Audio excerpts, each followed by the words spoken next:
I am Dave from Amplify, and I am talking to Richie Lewis, Hello. a la Tumbleweed, but Richie Lewis, a la music icon for the last 400 years. So he's been everywhere. He's one of our Australian icons. Wherever you're listening from, check him out. Richie, I don't know. This is one of those strange ones. We were doing a celebrating Tom Waits sort of compilation, so. I've got to talk about that, but I've also got to talk. These people want to know who Richie Lewis is, I'm sure. So, Yeah, so give us a bit of the Richie Lewis story for the last. I don't know. How long is it? How long's it been? When did you start? it's been a long time, 30 something years. Yeah. I started as a drummer in a Australian punk rock band called the Proton Energy Pills. Uh huh. Um, and we signed to Waterfront Records, and through that ended up meeting like a lot of the early tours we did were with people like Dinosaur Jr. and Mudhoney, and in fact Jay Mascis ended up producing our second single. Cool. Then when we became Tumbleweed shortly after that, I moved from drumming to singing. That would have been about 1992. So I've been the singer of You Tumbleweed since then. you weren't singing as a drummer?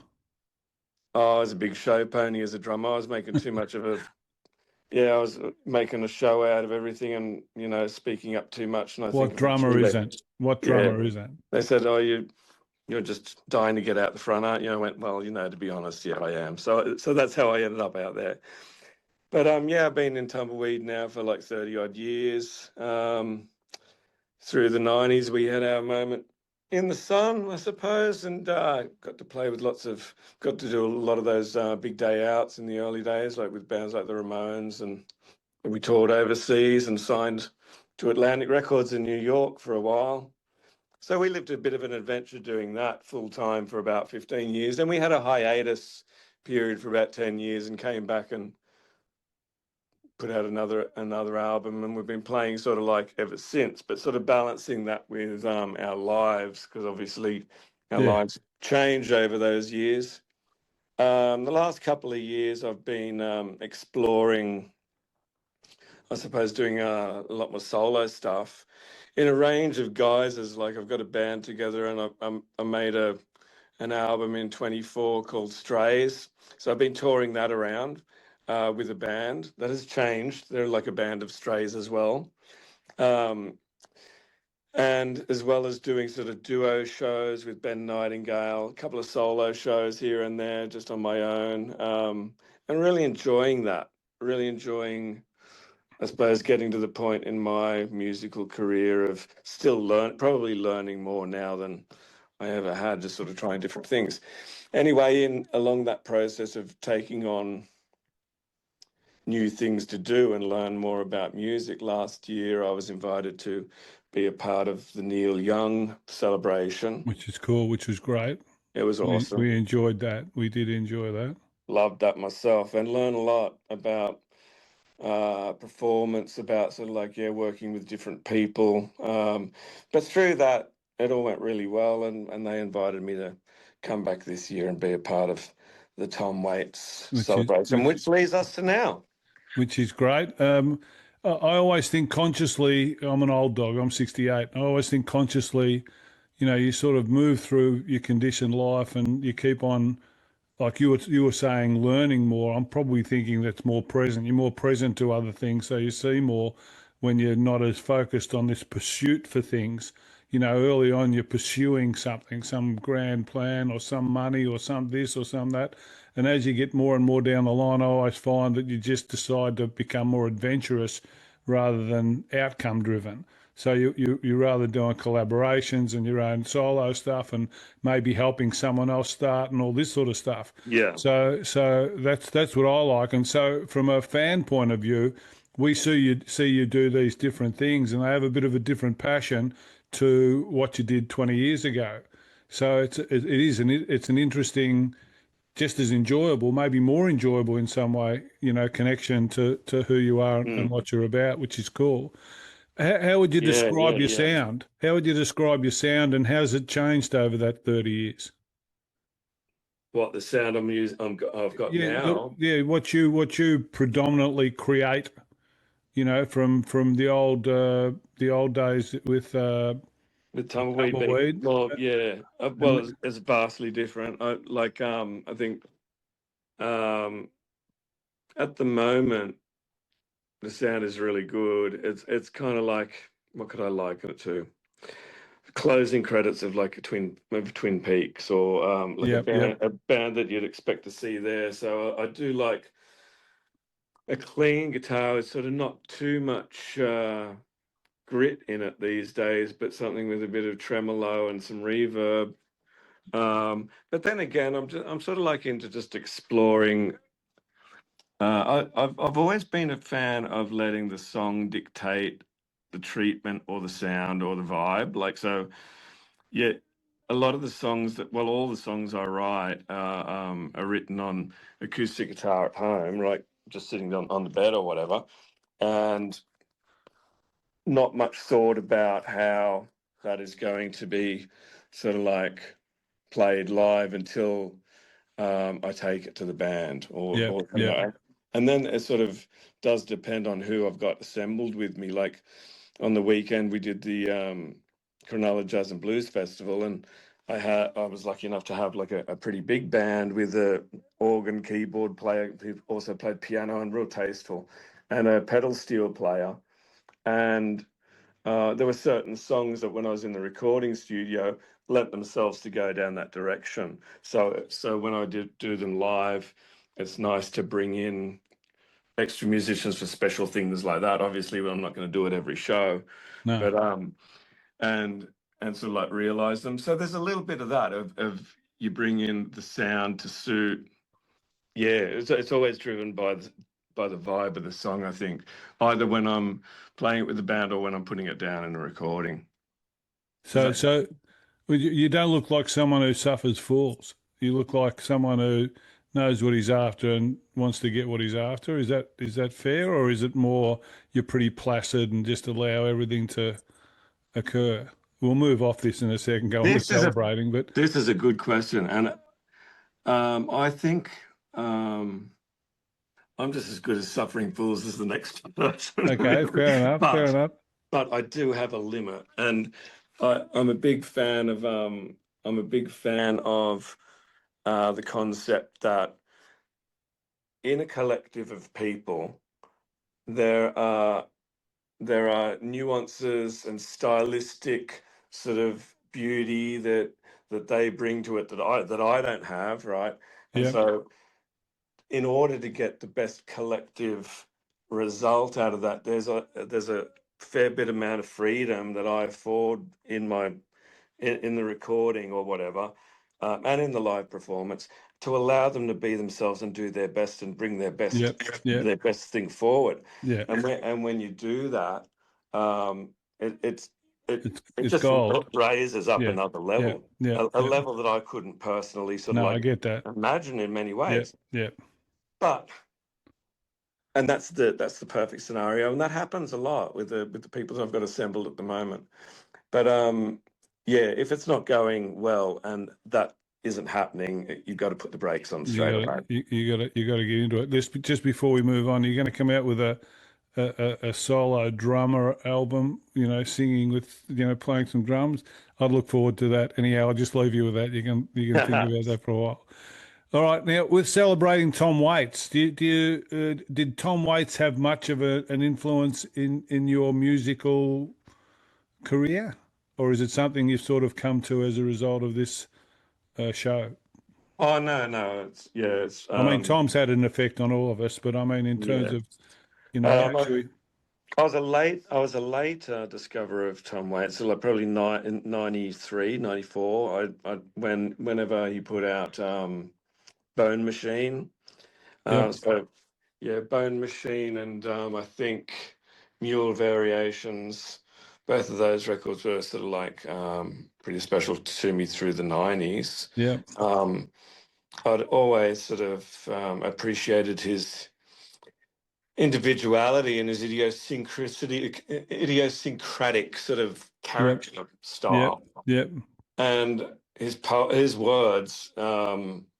and I've always been a big fan of like I suppose beat poetry Yep. and Allen Ginsberg and Jack Kerouac and people like that. And um, I think that Tom Waits is kind of like the musical personification of that. It's kind of like, and I've also been a big fan stylistically of that period of American culture, like 50s. I suppose it's 50s culture. Yep. Yep. Uh, but the diners and sort of like the big Oldsmobiles and Yep. cruising the streets, and there was a certain film noir sort of crime sort of thing that when you're growing up and you see those old crime sort of noir films, and they talk in this dialogue, and they've got this sort of like they're smoking and there's Venetian blinds and the lights coming through them, all of that sort of imagery and that evocative nature of that culture. I see he sort of does so well. He's a part of it, Yep. Yep. and, Yep. I think I've always been a big fan of that.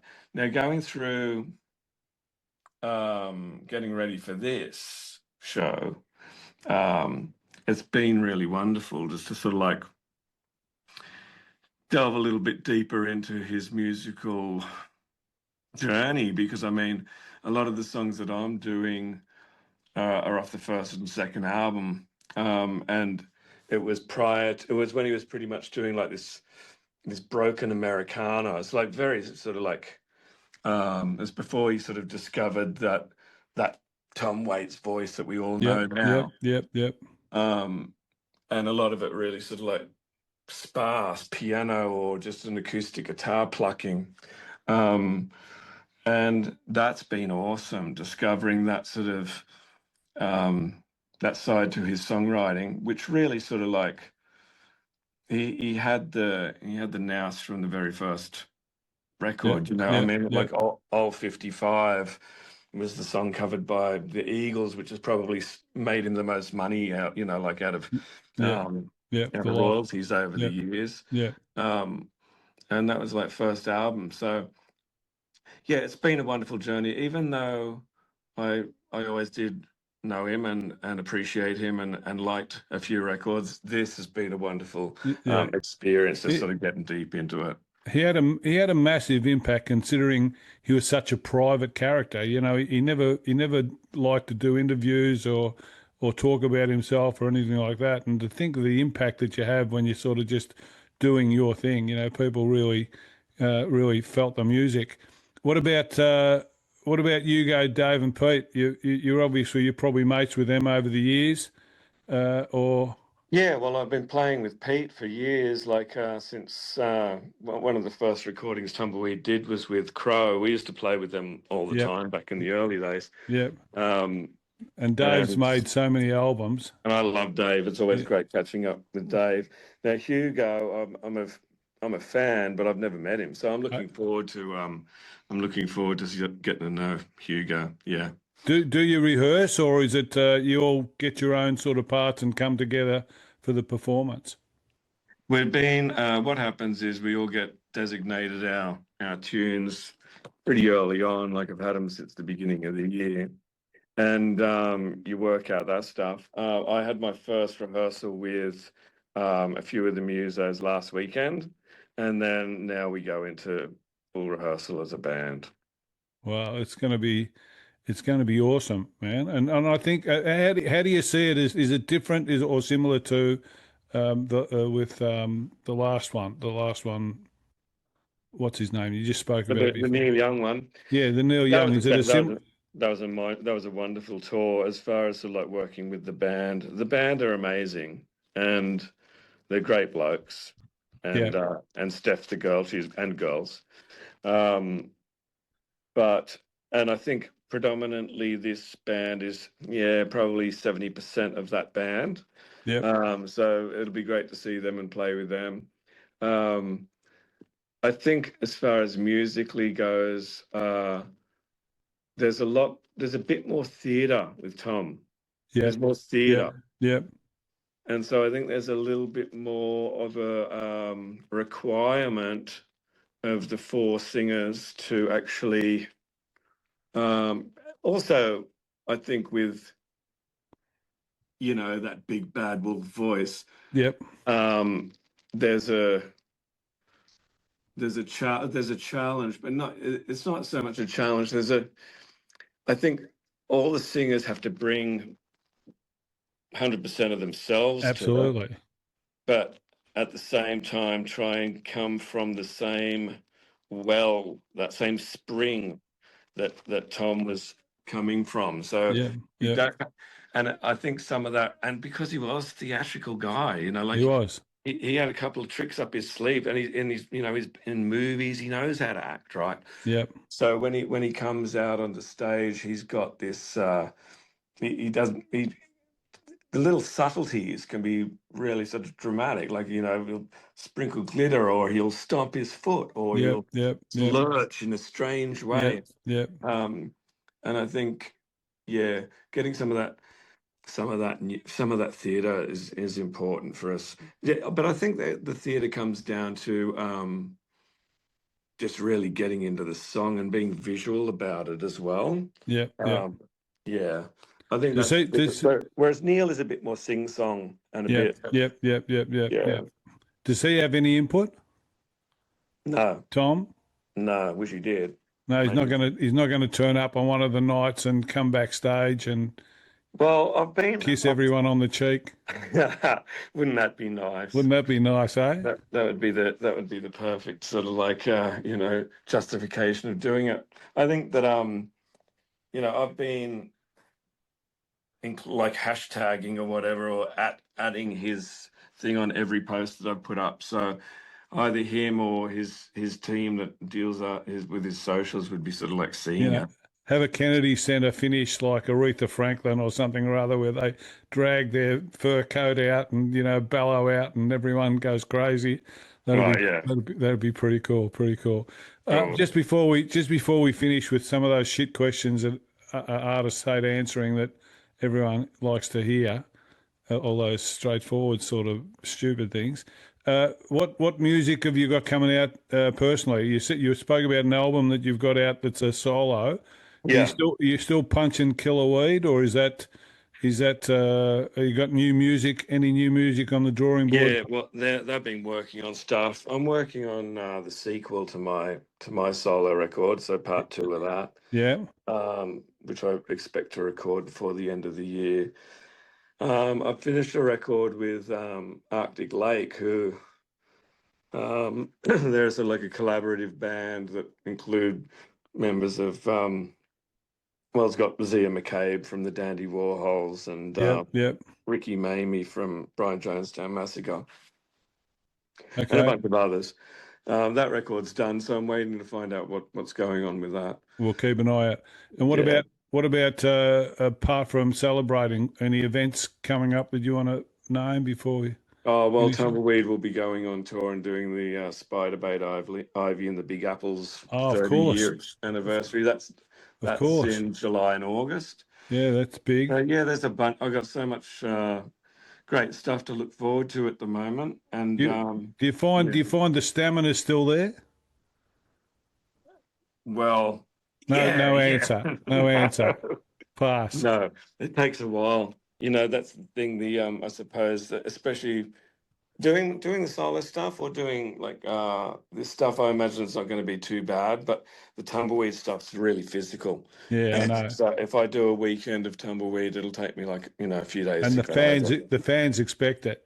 It's not like Yeah, you can turn up there and you've got just people that are trying to work out what's going to happen. What with celebrating, they know exactly what's going to happen and they expect sort of similar thing each time. yeah, and I can't help myself too. Once No, it no, winds up, I know. it winds me up like a toy, and I'm away. I know. We all do that, especially as you get older and your body pays for it for about That's an right. eon. Okay, let's finish with some, like I say, some just straightforward, banal questions that get All right. asked in interviews, just to finish the thing off. If you could perform with any music artist, alive or dead, you've probably been asked this 100 times in interviews. Who would you perform with and why? Can that be alive or dead? They can be alive or dead. They're not going to be dead when they're performing, obviously. They're No, going we'll to bring come him back to back. I life. mean, this is a hypothetical. It'd be David Bowie. Bowie. Yeah, Bowie. Bowie, Obviously, because of his oh, this. because of his I, artistic I, ability. I, I was there right at the start, all the way through. So I was a teenager when he sort of just come out, or around that age, and so I followed him all the way through. So he's been, all the different nuances. It's been pretty cool. Yeah, yeah. Well, how about a live aid? Would you like to have the half mic live aid with jumping across the stage with Freddie there at Wembley? That'd be pretty cool, I suppose. Oh, he stole the show. I'd sort of like cower away. I think somebody, if I was at Live Aid, um, yeah, I don't know. That's a Those hard. crowds. I mean, I can't Yeah, imagine how there'd be people shitting in the middle of those crowds, obviously, because they wouldn't be able to get anywhere. So I yeah, couldn't that's something imagine I'd never thought about. But the yeah, hygiene. The hygiene would be unbelievable. yeah, yeah. What's the craziest thing you've ever done? Having said that, 90% of the artists don't answer the question because something springs to mind and they think, I'm not touring if I give you this answer. So, Craziest thing I've ever done. I'm always controlled, and all my decisions are of incredibly course, of weighed up. course. Why don't I know that? I've got a feel for who you are. Like I think I'm going to bring out a podcast on consciousness at some stage, That's and right. I'm I not get a talking about that. I get a pretty good feel for who people are, and I'm pretty cool with it all, and everyone's everyone goes to their head too much sometimes, and when Mm, they go to their head too much, sometimes they become a bit manic about something, or they say the wrong thing or do the wrong thing or whatever. yeah. And you come across as a bit of an overthinker at different stages, but I think everyone probably does that. What's the one topic you can talk about for hours? Music. That's it. Any particular style, or just the music that you appreciate? Well, I could talk about the Beatles. Fantastic. What Yeah. a what a not much is known about them, so that'd be cool. What's the thing? What's the thing you like most about yourself? Um, my adaptability. Yeah, I think that if I was going to say one thing about you, that's probably what it is. Because when you're talking about different bands, different eras, technology, vinyl to streaming, there's been so much change in the Mm, music industry. The one thing that's been consistent all the way through is that labels are dishonest. That's about the only consistency that happens all the way through. yeah. Okay, let's find out. Just to end it, a few questions here. Your current can be current or all-time favourites. Favorite album. Shit question, isn't it? It's an annoying question, that one. But today I'm going to say Funhouse by the Stooges. Yeah, great album. Favorite artist. Favorite artist would be Bowie. Oh, he's a superstar. Favorite movie. Favorite movie. The Sound of Music. No, I think last time you asked me this I one, know that. I know. I know. I know. I said The Wizard of Oz. You did. But today I'm going to say Down by Law. Down by Law. What's Yeah, that? that's a movie starring Tom Waits Oh, well, there you go. that Very I apt. recently reacquainted myself with and enjoyed very much. But yeah, my favorite movie, the answer to that changes all the time. Favorite place to visit. Um, Egypt. I've got some other questions that I'm going to introduce. We're going to do it in a a sort of a fast five or fast seven for Instagram. But I Yeah. just do these just because they're consistent. Favorite venue to play? You've already what is it today? My favorite venue to play, I'm going to say George Lane. Actually, no, I'm going to say the Citadel in Murwillumbah. Aha. Well, that's one that hasn't come up before. Favorite food Um, today? today, I'm going to say Japanese Favorite drink? beer, Beer. Any type? pale ale. Oh, it's my favorite too. Favorite person in history? Apart from me, I said that last time too. That's right. Favorite person in history, I'm going to say, Tom, oh, Tom Waits, no, I'm and going to say Attenborough, David yeah, Attenborough. well, phew, an interesting character and tattoo. Remember, Your favourite tattoo? My favourite tattoo, a lightning bolt. Can you show us? I think you showed us last time. I can't recall. I keep on. Next time. You see Oh, that? look at that. That's a ripper. When did you get that? Probably about 3 years ago, maybe 4. Really? Yeah. Not that long. No. So you're marking yourself at these late stages. Yeah, something to do, isn't it? What else are you going to do? It is. Well, that's it, man. Nice talking again. You too, Seriously, man. I'm going to start that pod, and I'm going to get you on, and I'm going to get you crying in 10 minutes, Lovely. recalling what your dad did and why your brother pushed you off a cliff, and something like that. I'd Anyhow, love to be involved. have a great tour. Have some great fun, and understand the power you have to entertain, because we get entertained a lot of times. You're in the moment there, but there's a lot of people playing your music right now that aren't at the Good show, point. and they play all the time. And there's a whole power into what you can do. I think one of the problems we have in the world is people don't use their power. And if everybody at the bottom stood up, everybody at the top would fall over. And that's all that it requires. And people like Trump and all that sort of bullshit would be over overnight. But everyone, they broke us down from the bloody the town hall to the lounge room with TV, and now to the bedroom with the phone. They keep on breaking us down so that we feel insignificant. Been good, man. Take care. Take All care, the best. Dave. If you need anything from us, yell out anytime. We'll help out. Thanks, mate. See you, bud. Good All to the talk to best. you. See ya. Bye.